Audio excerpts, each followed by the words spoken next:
বিটিএডিৰ অন্তৰ্গত ওদালগুৰি জিলাৰ খাইৰুল হকৰ হত্যা সন্দৰ্ভত উত্তৰ পূৰ্বাঞ্চল সংখ্যালঘু ছাত্ৰ সন্থা চমুকৈ নেমচুৰ বৰপেটা জিলা সমিতিৰ কাৰ্যকৰী সভাপতি আৰু সাধাৰণ সম্পাদকৰ এক প্ৰতিক্ৰিয়া আমি জনতাৰ নিউজ অসমৰ দৰ্শকলৈ আগবঢ়াইছোঁ। বিটিএডিৰ অন্তৰ্গত ওদালগুৰি জিলাৰ খাইৰুল হকক যি আততে হত্যা কৰিলে সেই সম্পৰ্কে বৰপেটা জিলা সমিতি নেমচুৰ প্ৰতিক্ৰিয়া কি? চাওক, যোৱাকালি বিটিএডিৰ যিটো ঘটনা হৈ গ'ল, খাইৰুল হক নামৰ এজন ব্যক্তিক আততে গুলীয়াই হত্যা কৰিছে, সেই সম্পৰ্কে আজিলৈকে কোনো তদন্ত হোৱা নাই। আজি 2 দিন পাৰ হৈ গ'ল, বিটিএডি চৰকাৰ বা বিটিএডি প্ৰশাসনে ইয়াৰ কোনো ধৰণৰ বিহিত ব্যৱস্থা লোৱা নাই।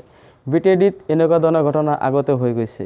সমাগত বিটিএডি নিৰ্বাচন অহা এপ্ৰিলত বিটিএডি নিৰ্বাচন অনুষ্ঠিত হ'ব। এই নিৰ্বাচনৰ আগত যেনেকুৱা ধৰণৰ ঘটনা হৈ গ'ল, আততায়ীয়ে খাইৰুল হকক গুলীয়াই হত্যা কৰিলে, এই ঘটনাক আমি বৰপেটা জিলা সমিতি নেমচুৰ তৰফৰ পৰা ধিক্কাৰ জনাইছোঁ আৰু বিটিএডি প্ৰশাসনকো ধিক্কাৰ জনাইছোঁ। তেওঁলোকৰ গাফিলতিত আজিলৈকে বিটিএডিত হৈ যোৱা যি হত্যাকাণ্ড, ইয়াৰ কোনো ধৰণৰ তদন্ত হোৱা নাই। বিটিএডি চৰকাৰ আৰু বিটিএডি প্ৰশাসন ইয়াৰ বাবে সম্পূৰ্ণৰূপে দায়ী।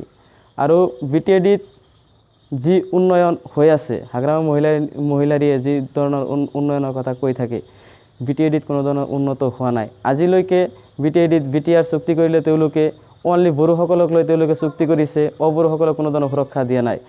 বিটিএডিত যিবিলাক হত্যাকাণ্ড হৈ থাকে, সকলোখিনি অনলি সংখ্যালঘু মানুহক লৈ তেওঁলোকে এনেকুৱা ঘটনা সংঘটিত কৰে। ইয়াৰ আগতে এবিএমচিৰ সভাপতি লাফিকুল ইছলামক হত্যা কৰিলে, সেই সম্বন্ধে আজিলৈকে কোনো ধৰণৰ তদন্ত হোৱা নাই, বা কোনে হত্যা কৰিলে, হত্যাকাৰী কোন, সেই সম্বন্ধে কোনো ধৰণৰ তথ্য আজিলৈকে পোৱা নাই। ইয়াৰ কাৰণে সম্পূৰ্ণৰূপে দায়ী বিটিএডি চৰকাৰ, যাৰ কাৰণে বিটিএডি চৰকাৰক আমি দাবী জনাইছোঁ, যোৱাকালি হৈ যোৱা হত্যাকাণ্ড খাইৰুল হকৰ পৰিয়ালক অতি সোনকালে 50 লাখ টকাৰ এটা সাহায্য প্ৰদান কৰিব লাগে আৰু তেওঁলোকৰ পৰিয়ালত যিজন শিক্ষিত ব্যক্তি আছে তেওঁক অতি সোনকালে এটা চৰকাৰী চাকৰি প্ৰদান কৰিব লাগে। ইয়াৰ উপৰিও বিটিএডিত যাতে ভৱিষ্যতে এনেকুৱা ধৰণৰ কোনো ধৰণৰ ঘটনা সংঘটিত নহয়, তাৰ কাৰণে বিটিএডি চৰকাৰে সোনকালে ব্যৱস্থা ল'ব লাগে আৰু বিটিএডি প্ৰশাসনে সোনকালে ব্যৱস্থা ল'ব লাগে।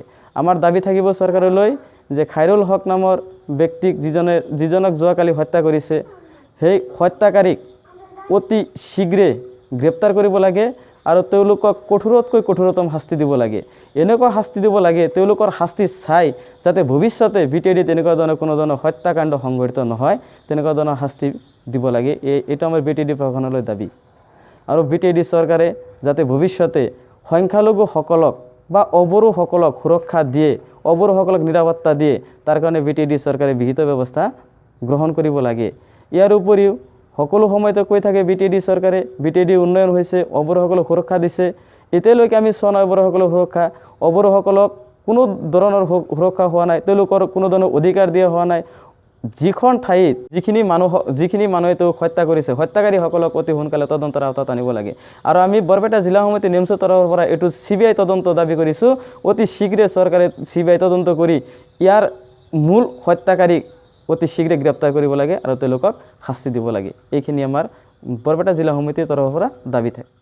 হকক হত্যা কৰিলে, এই ক্ষেত্ৰত মই এটা কথাই ক'ব বিচাৰোঁ যে তাৰে যিটো প্ৰশাসন, সেই প্ৰশাসনে সম্পূৰ্ণৰূপে দায়ী।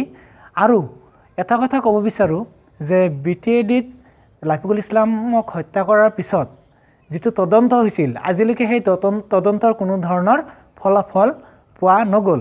ঠিক তাৰ পৰৱৰ্তী সময়ত যোৱাকালি যিটো ঘটনা হ'ল, খাইৰুল হকক হত্যা কৰিলে, এজন সংখ্যালঘু মানুহ তথা অবড়ো মানুহ, সেইজনক হত্যা কৰিলে, তাৰ ক্ষেত্ৰত সেই প্ৰশাসনে কিমান দূৰ দায়বদ্ধ হৈছিল, মূল প্ৰশ্ন। আৰু শেষৰ প্ৰশ্নটো এইটোৱে যে তেওঁলোকে এই ক্ষেত্ৰত কি পৰৱৰ্তী পদক্ষেপ হাতত ল'ব।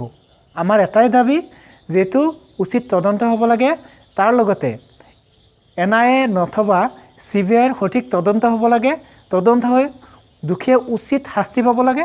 তাৰ লগতে সেই পৰিয়ালটোৱে যাতে চৰকাৰী কোনো সুযোগ সুবিধা লাভ কৰে, সেই ক্ষেত্ৰত অসম চৰকাৰ তথা BTC প্ৰধানলৈ আমাৰ বৰপেটা জিলা নেমচুৰ তৰফৰ পৰা আমি দাবী জনাইছোঁ।